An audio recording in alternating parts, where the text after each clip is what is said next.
If you've been charged with a felony in the state of Utah, your case will follow a different process than that of a misdemeanor. In a misdemeanor case, there are generally 4 stages: the arraignment, the pretrial conference, the motion hearings, and the trial. However, in a felony case, before you ever get to the arraignment, you have what's referred to as the preliminary hearing stage. The preliminary hearing stage works as a screening mechanism for felony cases. Primarily due to the severe nature of the cases, the court wants to make sure that cases that are proceeding, there are ample evidence or there is sufficient cause to go forward with the charge. In a felony case, your first hearing is commonly referred to as the initial appearance or a warrant hearing. At the initial appearance, the court will address issues of bail or release, as well as notify you of the charges against you. At the initial appearance, the court will generally schedule the next hearing, which is referred to as a roll call. At a roll call, the reason it's called a roll call is the judge generally calls through the roll of cases on the calendar and asks the attorneys, what's the next step? In a felony case, you have the right to have a preliminary hearing. The preliminary hearing is sort of like a mini trial. The standard of proof at a preliminary hearing is not proof beyond a reasonable doubt, but instead a much lower standard. The court, at a preliminary hearing, must find from the evidence presented by the prosecution that there's probable cause that a crime was committed and probable cause that the defendant was the person who committed it. Therefore, it's a much lower standard. Likewise, the rules of evidence that are applicable at a trial are not applicable at a preliminary hearing. Therefore, the officer can testify as to hearsay evidence told to him by other officers. They don't require all the strict foundational requirements for the admission of test results and so on and so forth.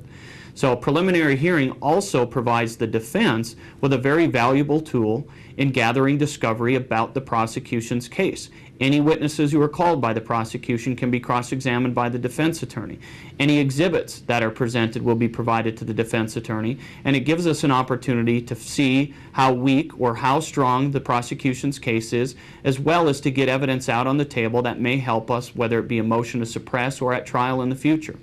If the court finds that there's probable cause that a crime was committed and probable cause that you were the person who committed it, the case will be bound over for arraignment in front of the assigned judge. At that point, you will be asked to enter a plea of guilty or not guilty. Again, generally at that point, unless we've already worked out a plea agreement that's acceptable, our plea is going to be not guilty. That will then force the case to be scheduled either for a pretrial conference if it looks like the case is going to proceed straight to trial, or to be scheduling motion hearings if we determine that there's any motions to suppress to be filed prior to trial. After the motions to suppress, then certainly the next step would be trial. You have the right to both a jury trial or a bench trial in the state of Utah, and it's the defendant's choice. A bench trial means that the evidence is presented to the judge and the judge decides guilt or innocence. A jury trial means a jury of your peers will be impaneled depending on the severity of the offense, determines the full number of jurors, but it always has to be a unanimous verdict, and at the end of the day the jury gets to decide based on the evidence and argument presented whether or not you're guilty or not guilty of the offenses charged. In a felony case, if you've been convicted, you have the right to appeal to a higher court. That court, the first court, is the Utah Court of Appeals. That appeal can involve something such as the denial of a motion to suppress, the illegal admittance or allowance of certain questions, or other issues that may come up at trial. If you are appealed to the Court of Appeals and that appeal is denied, you may also request appeal to the Utah Supreme Court.